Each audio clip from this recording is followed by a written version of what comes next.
Hello शिक्षक साथियों, आज के इस वीडियो में हम लोग प्रधान शिक्षक के अरिहंत बुक के मैथमेटिक्स के अंकीय क्षमता एवं मान के एक्सरसाइज के आगे के क्वेश्चंस को करेंगे। पार्ट 3 में हमने 21 से 30 क्वेश्चन सॉल्व किया था। इस वीडियो में हम लोग 31 से आगे के क्वेश्चंस को सॉल्व करेंगे। क्वेश्चन नंबर 31 में गिवन है -5832 का घनमूल क्या होगा। तो हमें 5832 के प्राइम फैक्टर्स फाइंड करने होंगे, इसका गुणनखंड निकालना होगा। तो जब मैंने गुणनखंड निकाला तो पाया कि यहाँ 3 अंक कितने बार मिल रहे हैं सेम डिजिट का, सेम अंक का। तो 2 का 3 बार मिल रहा है, 3 का 3 बार मिल रहा है और फिर 3 का 3 बार मिल रहा है। तो हालांकि मैंने पीछे के वीडियो में बताया है कि 3 अंकों का जोड़ा लगा देंगे, तो ये 3 अंकों का जोड़ा नहीं, वो ट्रिपलेट होता है, जिसे हम लोग त्रिपद बोलते हैं और इंग्लिश में उसको ट्रिपलेट बोलते हैं। तो ये शब्द मैंने इस्तेमाल इसलिए नहीं किया कि जोड़े से हम लोग परिचित हैं, लेकिन इन पदों से परिचित नहीं है, थोड़ा सा अटपटा पड़ता है, लेकिन अगर करते हैं तो ये अच्छी बात है। तो ये 3 अंकों के ट्रिपलेट में इसको हमने कन्वर्ट कर दिया। अब जब स्क्वायर के अंदर लिखेंगे तो ये 2 का पावर 3 हो गया, फिर 3 का पावर 3 हो गया और ये 3 का पावर 3 हो गया। तो पावर 3 जैसे ही हुआ तो हम इसमें से एक अंक को बाहर ले लेंगे, तो ये इसमें से 2 आ गया, ये 3 और ये 3 हो गया। जब इन्हें मल्टीप्लाई करेंगे तो ये -18 आएगा। क्वेश्चन नंबर 32 में गिवन है 272 स्क्वायर -128 स्क्वायर।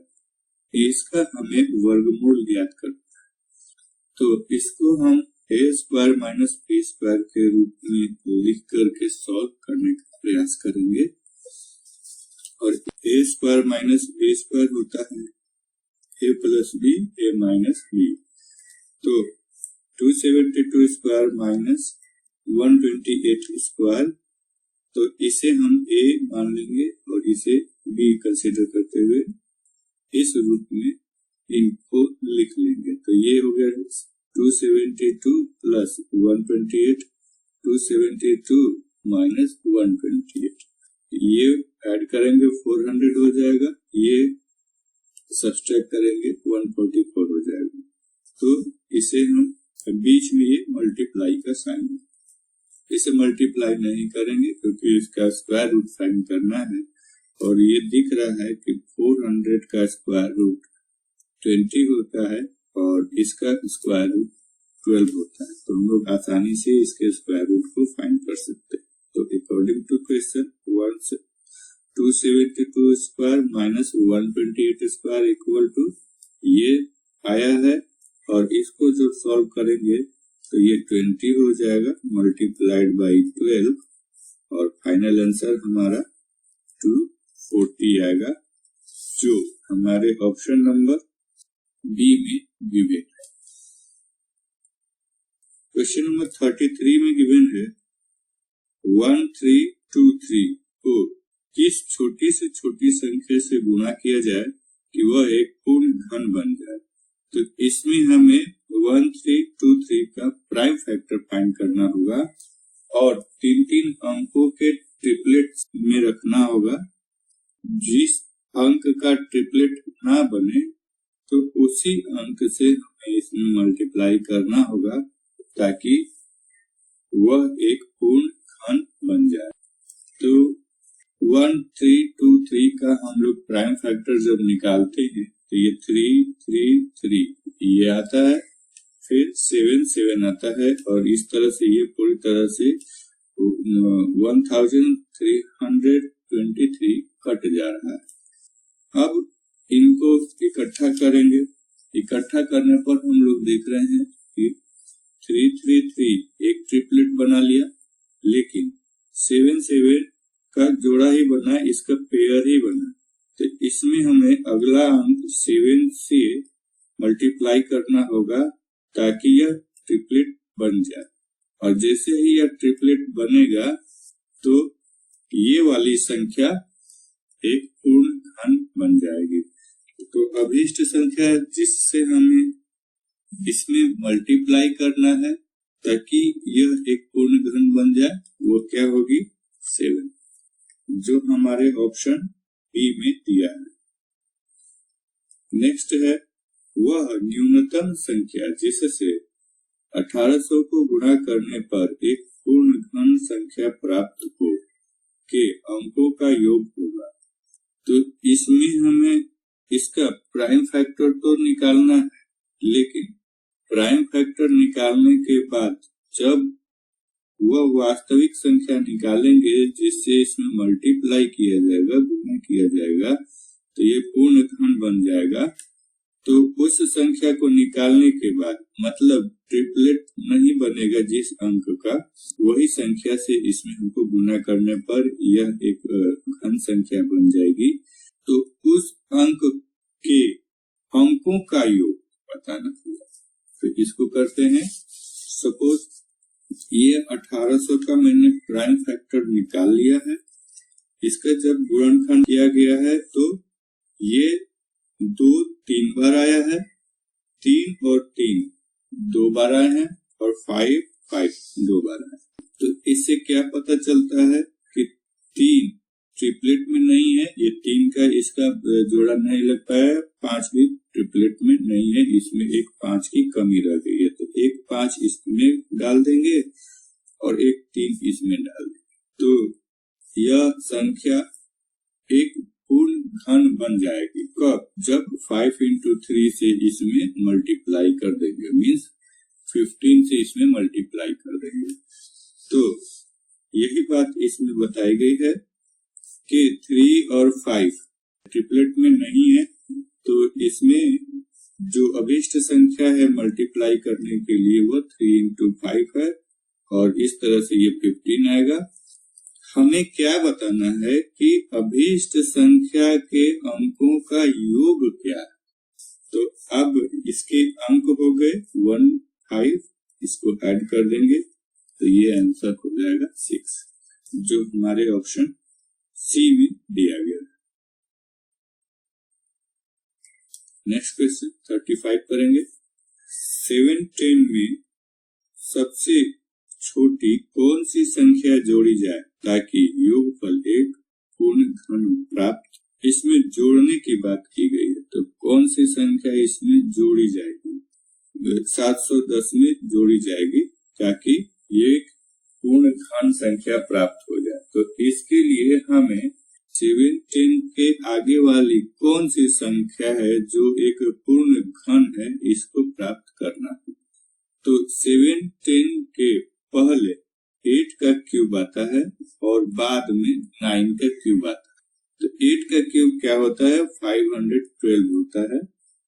कम से कम 10 तक क्यूब को याद करना होगा। 8 का क्यूब 512 होता है, 9 का क्यूब 729 होता है। तो इसमें जब ऐड करने की बात की गई है तो 729 से इसको घटा देंगे, तो इस तरह से वो डिफरेंस प्राप्त हो जाएगा 19 का। तो अब हमें इसमें 19 जोड़ना होगा और जोड़ने पर यह एक पूर्ण घन प्राप्त हो जाएगा। तो रिक्वायर्ड नंबर क्या हो गया? 19। ये 35 के ए में दिया गया है। अगर हमसे पूछ दिया जाए कि इसमें से कौन सी संख्या घटाई जाए, जोड़ी जाए नहीं, घटाई जाए ताकि योगफल एक पूर्ण संख्या प्राप्त हो, तो घटाने वाली बात जैसे आ जाएगी तो 7 10 से इसको घटा देंगे। तो 7 10 से जब 5 1 2 को घटाएंगे तो ये आ जाएगा 8 9 1। तो इस तरह से उस समय रिक्वायर्ड आंसर 198 हो जाता। क्वेश्चन नंबर 36 करेंगे। वह सबसे छोटी संख्या कौन सी है जिससे यदि 675 को गुणा किया जाए तो गुणनफल एक पूर्ण घन प्राप्त हो। इसमें भी हमें इसका प्राइम फैक्टर फाइंड करना होगा। 675 का प्राइम फैक्टर निकालते हैं तो यह 333 का एक ट्रिपलेट बनाता है। फिर 55 का जोड़ा बनाया तो इसमें इसको ट्रिपलेट बनाने के लिए 5 से इसमें मल्टीप्लाई करना पड़ेगा। तो रिक्वायर्ड नंबर क्या हो गया, इसको हमने इकट्ठा लिख लिया है। तो यहाँ से हमने देखा कि ये एक घन संख्या बन जाएगी और इसको घन बनाने के लिए इसमें हमें 5 से मल्टीप्लाई करना पड़ेगा। तो रिक्वायर्ड नंबर 5 हो जाएगा। ये हमारे ऑप्शन डी में दिया गया है।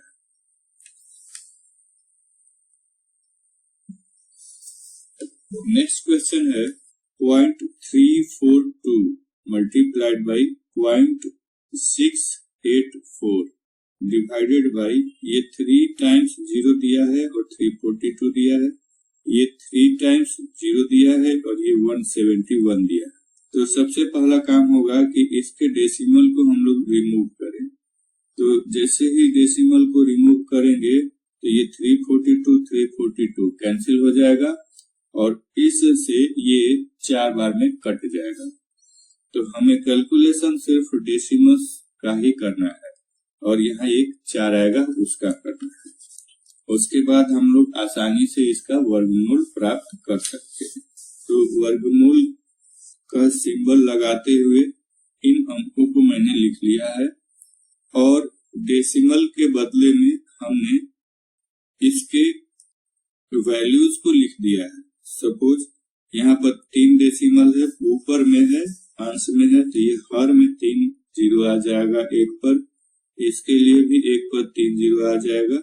यहाँ 3 जीरो और 3 ये वाला अंक दिया गया है, तो टोटल 6 अंक हो गए डेसिमल के बाद। तो ऊपर 1 पर 6 जीरो लग गया, यहाँ भी 6 अंक है तो यहाँ भी 1 पर 6 जीरो लग गया। 342 कैंसिल हो गया और ऐसे से ये 4 टाइम्स में कैंसिल हो जाएगा। ये 3 जीरो है, ये 3 जीरो है, ये मिलके एक खत्म कर दिया। अब यहाँ से हम लोग देखते हैं कि ये 3 जीरो है और ये 3 जीरो है, इनको जब हम लोग अलग अलग कर देते हैं तो इसे हम लोग 1000 into 1000 में कन्वर्ट कर देंगे और यहाँ से 4 आ जा रहा है। तो 1000 का यहाँ से हम लोग देख रहे हैं कि ये 1 पर 6 जीरो है, तो हमें डबल जीरो और डबल जीरो को ध्यान में रखते हुए इसे 100 into 100 into 100 लिखना होगा।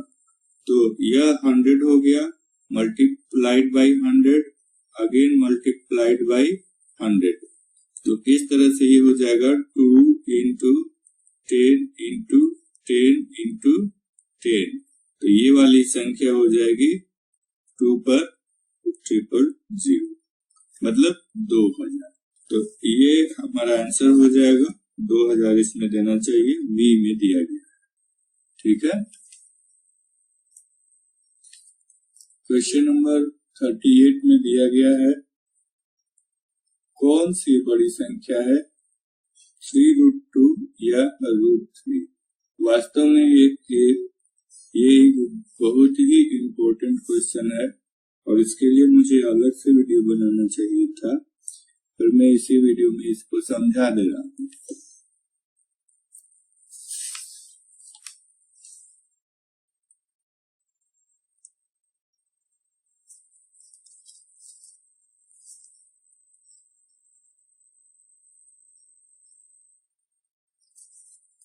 हमें 3√2 और √3 को पावर्स के रूप में लिखना होगा, इसके एक्सपोनेंट के रूप में लिखना होगा। तो इसको हम लोग लिख सकते हैं, ये जो 3 है तो ये हर में चला आता है अगर हम इसको भिन्न के रूप में लिखते हैं तो ये हर के रूप में आ गया है नीचे, और अंश इसका 1 हो जाएगा। क्यों? क्योंकि 2 का पावर यहाँ पर 1 है, तो ये 1/3 हो गया। तो इस तरह से हमने 1/3 कर लिया। फिर √3 है, तो यहाँ पर ये नहीं बताया जाता है कि यहाँ पर 2 है, यह 2 लिखा नहीं जाता है, बल्कि ये छिपा हुआ होता है। तो यहाँ का पावर 1 हो गया, और ये जब लिखेंगे तो ये 1/2 हो जाएगा। तो इस तरह से इसको जब पावर में कन्वर्ट करेंगे तो ये 1/2 हो जाएगा। अब हमें इन दोनों का काम करना होगा, मतलब 1/3 और 1/2 का एक तुलनात्मक अध्ययन करना होगा। जैसे आप लोग पहले क्वेश्चन बनाए होंगे 1/4, 1/2, 1/9, इनमें कौन सी बड़ी संख्या है? तो हम लोग क्या करते हैं कि इन अंकों का एलसीएम लेकर के एलसीएम को इक्वल कर देते हैं और ऊपर आने वाली संख्या से पता करते हैं कि कौन सा छोटा है कौन सा बड़ा है। वही प्रक्रिया इसमें करेंगे। हमें बताना है कि 1/3 और 1/2 में कौन सा बड़ा है। तो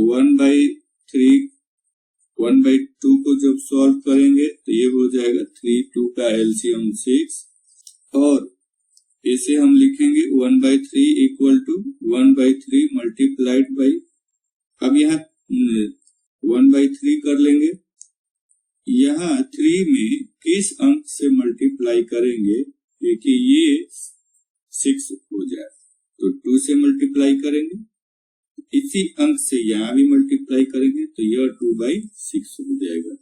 ये 1/2 को जब सॉल्व करेंगे तो ये 1/2 मल्टीप्लाइड बाई 3, ताकि ये 6 आ जाए, और यहाँ भी इसी अंक से मल्टीप्लाई करेंगे और इस तरह से ये 3/6 आ जा रहा है। तो अब इन दोनों के वैल्यूज को इसके पावर पर पुट करेंगे और तब इसका वैल्यू फाइंड करेंगे। तो 3√2 equal to 2 to the power 1/3। अब ये 1/3 किस रूप में हो गया? 2/6 के रूप में हो गया। तो यहाँ पर हम लोग 2/6 कर लेंगे, और √3 to the power 1/2, और 1/2 किस रूप में हो गया? 3/6 के रूप में, तो इसका पावर 3/6 कर लेंगे। अब ये वाला जानते हैं कि रूट के बाहर का अंक होता है। यहाँ पर हमने क्या किया था कि रूट के बाहर का अंक यहाँ पर हर के रूप में लाया था, उसी तरह से इसको हम यहाँ ला देंगे तो ये सिर्फ पावर इसका बच जाएगा। तो इस 6 को हमने बाहर लिख लिया है और इसका पावर सिर्फ ये वाला अंक बचता है, मतलब 2 to the power 2 हो गया। इसके साथ भी वही काम करेंगे। 6 बाहर आ गया और 3 to the power 3 रूट के अंदर रह गया। तो जब इसको सॉल्व करेंगे तो 2 to the power 4 हो जाएगा, 3 to the power 3 ये 27 हो जाएगा। हम देख रहे हैं कि ये 6 यहाँ मेंटेन हो, 6 यहाँ इक्वल हो गया है, लेकिन यहाँ जो अंक आए हैं वो अलग अलग आए हैं। तो इसका मतलब ये है कि 4 को 6 टाइम पार्ट किया जाए, यह बहुत छोटी संख्या होगी 27 के 6 पार्ट के अंक से। तो इस तरह से हम बता देंगे कि ये वाला अंक जो आएगा वह इससे बड़ा अंक होगा। तो 6√4 is less than 6√27, और इस तरह से 3√2 जो है वह एक छोटी संख्या है √3 से। अब जहां तक टाइम बचने और तुक्का मारने का सवाल है, तो तो जाहिर सी बात है कि यहाँ से देखने पर ये पता चल रहा है कि सिर्फ √2 का वैल्यू लिखा जाए तो 1.414 होता है, और जब 3√2 का वैल्यू लिखा जाए तो यह इससे काफी कम संख्या होगा, जबकि √3 को लिखा जाए तो 1.732 होता है। तो जब √2 का वैल्यू इससे कम आ गया तो 3√2 का वैल्यू तो और भी कम हो जाएगा। तो हम आसानी से इसको बड़ा मानते हुए आगे निकल चले। तो यहाँ पर आंसर हमारा √3 होगा, क्योंकि √3 ही 3√2 से बड़ी संख्या है। क्वेश्चन नंबर 39 में गिवन है 30 to the power 11, 22 to the power 5, 34 to the power 11 में अभाज्य गुणनखंडों की संख्या कितनी होगी। तो इसमें अभाज्य गुणनखंड मतलब प्राइम फैक्टर्स निकालने होंगे।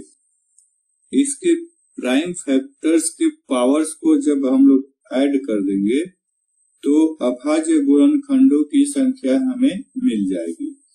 सपोज यहाँ मैंने क्वेश्चन लिख लिया है 30 to the power 11, 22 to the power 5 and 34 to the power 11। 30 के प्राइम फैक्टर्स क्या क्या हैं?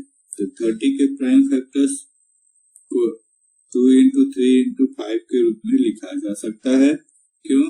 क्योंकि 5 3 जा 15, 15 2 जा 30। अब इन अंकों के फैक्टर्स नहीं निकाले जा सकते हैं, गुणनखंड नहीं निकाला जा सकता। इसी तरह से जब 22 का निकालेंगे तो 22 मल्टीप्लाइड बाई 11 हो जाएगा। 34 का निकालेंगे तो 2 into 17 हो जाएगा।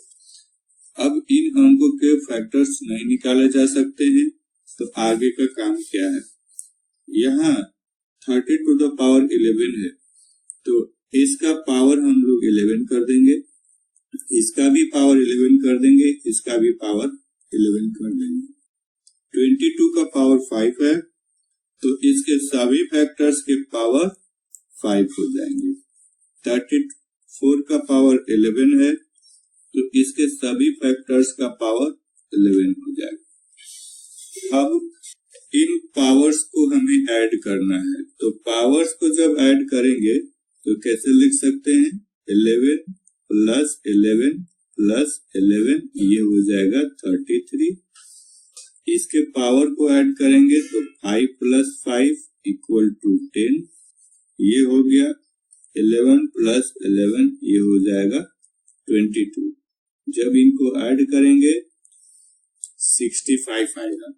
तो इस तरह से दिए गए व्यंजक में अभाज्य गुणनखंडों की संख्या 65 आएगी, जो हमारे ऑप्शन बी में दिया गया है।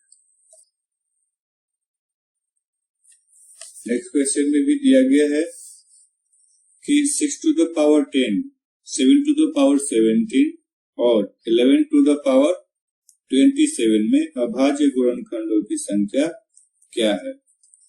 तो इसके लिए भी हमें इसके प्राइम फैक्टर्स को फाइंड करना होगा। प्राइम फैक्टर्स को फाइंड करते हैं। 6 को कैसे लिखा जा सकता है? 2 into 3, 7 का कोई प्राइम फैक्टर नहीं होता है और 11 का कोई प्राइम फैक्टर नहीं होता है। तो इस तरह से जब इसका पावर 10 है तो ये 10 हो जाएगा, ये 10 हो जाएगा, ये 17 का 17 ही रहेगा और 27 है तो यहाँ भी 27 ही रहेगा। जब हम इनको ऐड करेंगे तो 10 प्लस 10 20 हो जाएगा और ये हो गया 17 और ये हो जाएगा 27। इसको ऐड करेंगे ये हो जाएगा 64। तो इस तरह से गिवन क्वेश्चन का आंसर 64 होगा, जो ऑप्शन ए में दिया गया है।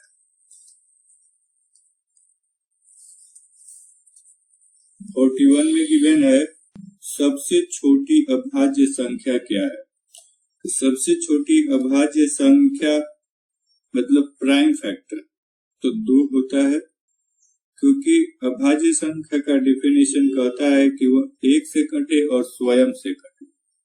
तो अभाज्य संख्या एक नहीं हो सकता है क्योंकि दो प्राइम फैक्टर नहीं होता है, और यहाँ पर इन बाकी सारे अंकों के दो प्राइम फैक्टर्स होते हैं।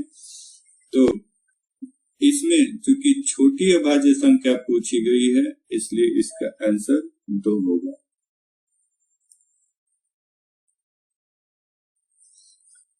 (42) में गिवन है दो अंकों की बड़ी से बड़ी अभाज्य संख्या क्या है। तो दो अंकों की बड़ी से बड़ी अभाज्य संख्या, दो अंकों की सबसे बड़ी संख्या तो 99 होती है। तो 99 एक अभाज्य संख्या है कि नहीं, पहले इसको चेक करेंगे। तो 99 बहुत सारे अंकों से कट जाता है, तो यह कंपोजिट नंबर है, यह प्राइम नंबर नहीं है, इसलिए यह दो अंकों की सबसे बड़ी संख्या होने के बावजूद भी ये एक अभाज्य संख्या नहीं है। 98 जैसे कि ये सम संख्या है तो पता चल गया कि यह 1 और 98 के अलावा अन्य कई अंकों से कटेगा। तो ये 1, 2, 7, 14, 49 और 98 इन सारी संख्याओं से कट रही है। तो यह एक अभाज्य संख्या नहीं है क्योंकि इसको अभाज्य होने के लिए 1 या खुद से कटना चाहिए था, तो ये भी अभाज्य संख्या नहीं हो गई। तो 97 के बारे में देखते हैं। तो 97 1 से कटता है और खुद से कटता है, तो इस तरह से वह दो अंकों की सबसे बड़ी अभाज्य संख्या क्या होगी, तो 97 होगी। 43 में गिवन है 70 से 100 के बीच में कुल अभाज्य संख्याएं कितनी है। तो ये होगा 71, 73, 79, 83, 89, 97। अगर इसको काउंट करेंगे तो ये 6 आएगा। ये सारी संख्याएं खुद से कटेंगी और 1 से कटेंगी। अब दिया गया है 44 में 0 और 100 के बीच में कुल कितनी अभाज्य संख्याएं हैं। तो इसके लिए भी हमें वही काम करना होगा। अगर आप इसको याद कर ले तो काफी अच्छा रहेगा। क्या कि 0 से 100 के बीच में कुल अभाज्य संख्याएं 25 होती हैं, तो आसानी से ये काम कर सकते हैं। और अगर लिखने की बात आएगी तो देखिए मैंने स्टेप बाय स्टेप लिखा है। ये सारे अंक आप देख रहे होंगे स्क्रीन पर, ये सारे अंक 2 से लेकर 19 तक इसको मैंने लिखा है, ये टोटल 8 है। 23 से 43 तक ये टोटल 6 है।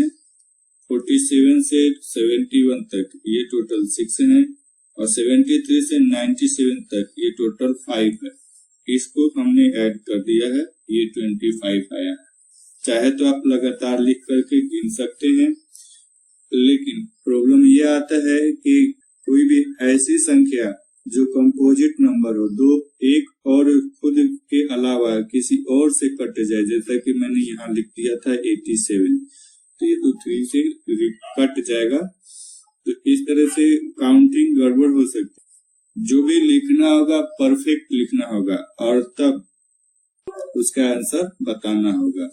ध्यान में ये जरूर रखिएगा कि 0 से 100 के बीच में कुल अभाज्य संख्याएं 25 होती हैं। तो 25 या ध्यान में रहेगा तो इधर उधर होगा भी तो आप लिखते समय उसको सुधारने का प्रयास करेंगे। अब यहाँ एक क्वेश्चन और उठता है कि ये सारी संख्याएं, देखिए ये सारी संख्याएं विषम अभाज्य संख्याएं, एक ही ऐसी संख्या है जो सम अभाज्य संख्या है। तो यहाँ ये भी पूछा जा सकता है कि 0 से 100 के बीच में कुल विषम अभाज्य संख्याएं कितनी है। तो यह एक कम हो जाएगा, मतलब 25 नहीं होगा, यह 24 हो जाएगा।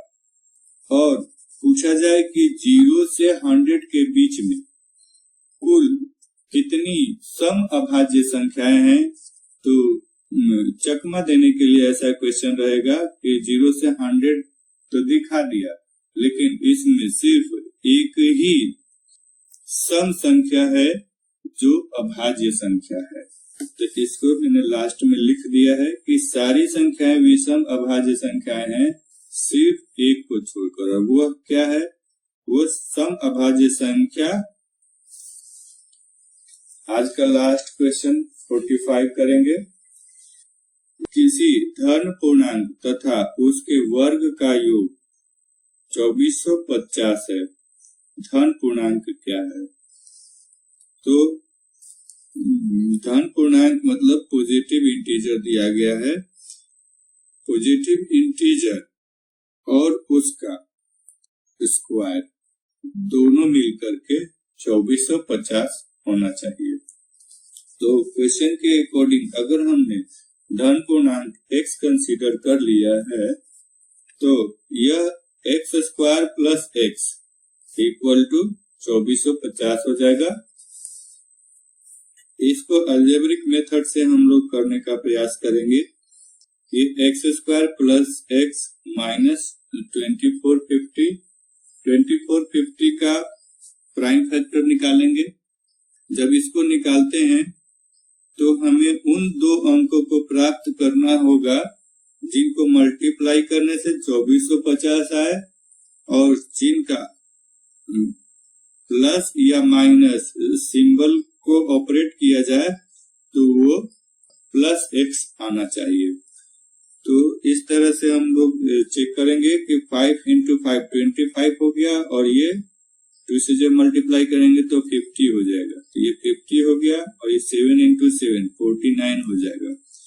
तो 50 into 49 करेंगे तो 2450 आ जाएगा और 50x माइनस 49x करेंगे तो ये x हो जाएगा। तो इस तरह से इसको हमने लिख लिया है x square plus 50x minus 49x minus 2450 equal to 0। तो यहाँ से x कॉमन लेंगे तो ये हो जाएगा x प्लस 50 और यहाँ से 49 कॉमन लेंगे तो इसको घटाने वगैरह की कोई जरूरत नहीं, भाग देने की कोई जरूरत नहीं है। यहाँ 49 और 50 का रिलेशन बना हुआ है। तो जब 49 कॉमन ले लिया आपने तो ध्यान यही रखना होगा कि ये जो साइंस हैं इनमें गड़बड़ी ना हो। तो ये x हो जाएगा, ये माइनस कॉमन है ऑलरेडी तो ये वाला माइनस प्लस में कन्वर्ट हो जाएगा और ये 0। चेक करने के लिए क्या देख सकते हैं आप कि यहाँ पर x प्लस 50 है तो यहाँ भी x प्लस 50 ही होना चाहिए, इसका साइन गड़बड़ नहीं होना चाहिए। तो एक हो गया x प्लस 50 और दूसरा हो गया इसका x माइनस 49 इक्वल टू 0। जब x प्लस 50 इक्वल टू 0 तब x इक्वल टू माइनस 50 हो जाएगा और जब x माइनस 49 इक्वल टू 0 तब x का वैल्यू 49 हो जाएगा। क्वेश्चन में दिया गया है कि x जो है वो निगेटिव नंबर नहीं है, यह एक पॉजिटिव नंबर है। तो आंसर हमारा 49 हो जाएगा जो हमारे ऑप्शन सी में दिया गया है। इस क्वेश्चन को बनाने का एक और तरीका है, जैसे x square plus x equal to 2450। तो यहाँ से हम लोग x कॉमन ले लेंगे तो x और x प्लस 1 इक्वल टू 2450। अब वो कौन सी संख्याएं हैं जो यहाँ पर पुट की जाएंगी तो ये वाला वैल्यू आ जाएगा। तो इसके लिए भी हमें इसी का हेल्प लेना होगा।